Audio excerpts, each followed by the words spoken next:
Israel is to get rid of the only enemy in the Arab governments, the only president that says no to the United States in the region.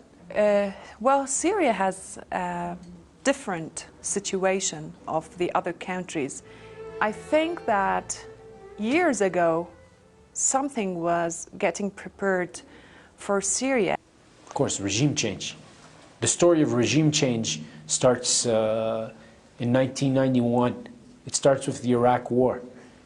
Mr. Wolfowitz, when he was Undersecretary of Defense, said, now that the Soviets have collapsed, look at what we're doing in Afghanistan, it's time to roll out against the rest of the Middle East. This was a neocon project which was endorsed by the Likudniks in Israel. The Israelis are very much tied to this, which had a long-term plan of regime change throughout the entire greater Middle East, from North Africa to Central Asia. And it just took some time to kick the war machine, to put it into play. In 2001, I know you know 100%, General Clark even said the list, these are the list. The war in Lebanon in 2006 was really against Syria. It was a demonstration, it was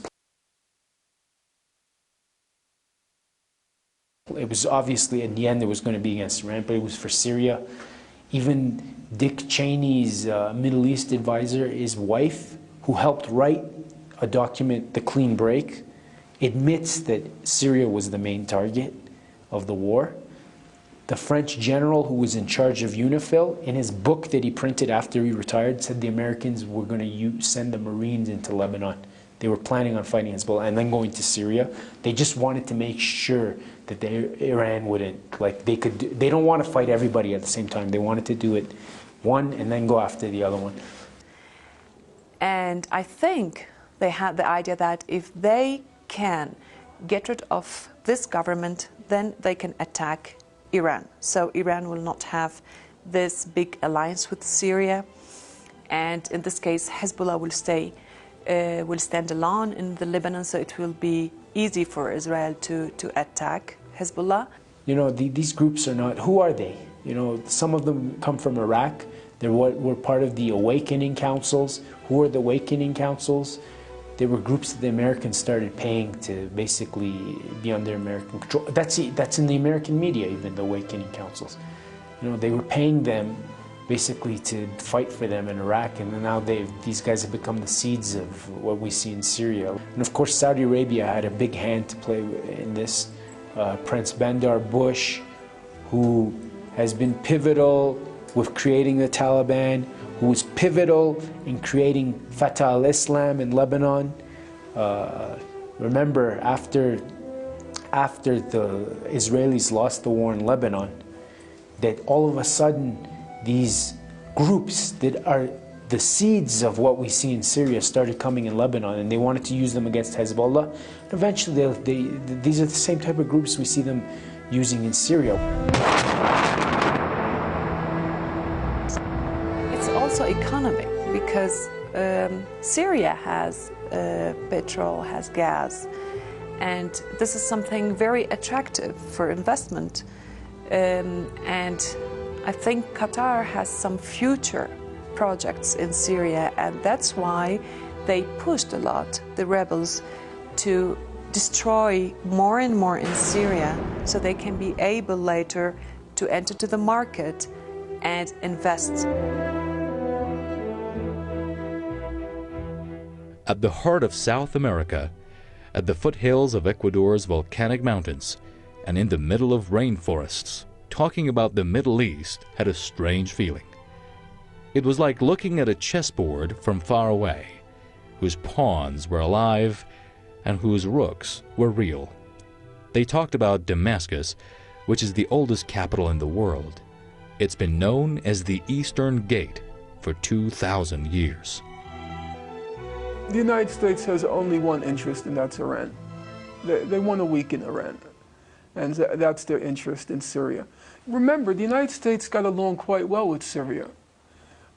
Syria joined the coalition in 1991 to attack, to force Iraq to leave Kuwait. They got along quite well.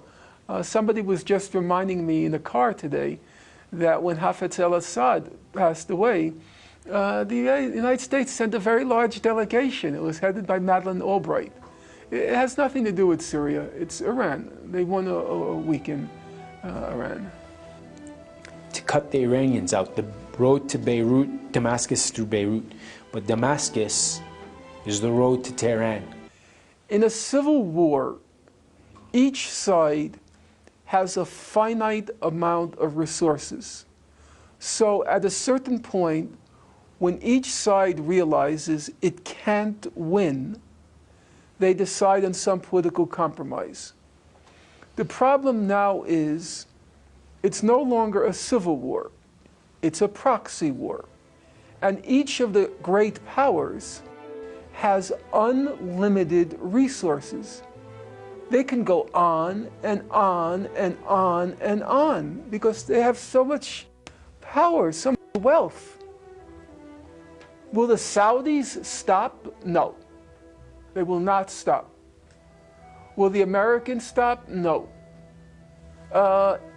It's the Syrian people who are paying a terrible, terrible, terrible price.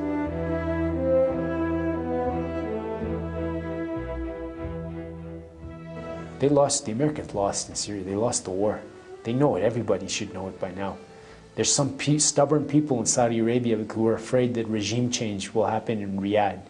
You know, they saw that the New York Times in September published that article saying Saudi Arabia is going to be broken up into several little states. They see the writing on the wall. Saudi Arabia is just a book note. It's a little footnote in a book. It's not an important player. The real players are countries like Iran, China, Russia. You know, these are the ones that matter. Saudi Arabia, its time is done. The House of Saud is a fossil. They think if we let things go in Syria, it's going to eventually come our way. And of course, the Americans don't mind them continuing to make Syria bleed, and the Israelis don't mind either. They want a weak Syria. I mean, that benefits them to have weak countries in the region. Our short days in Ecuador have come to an end, but the war in Syria still continues. The war which has become part of the Syrian people's everyday life.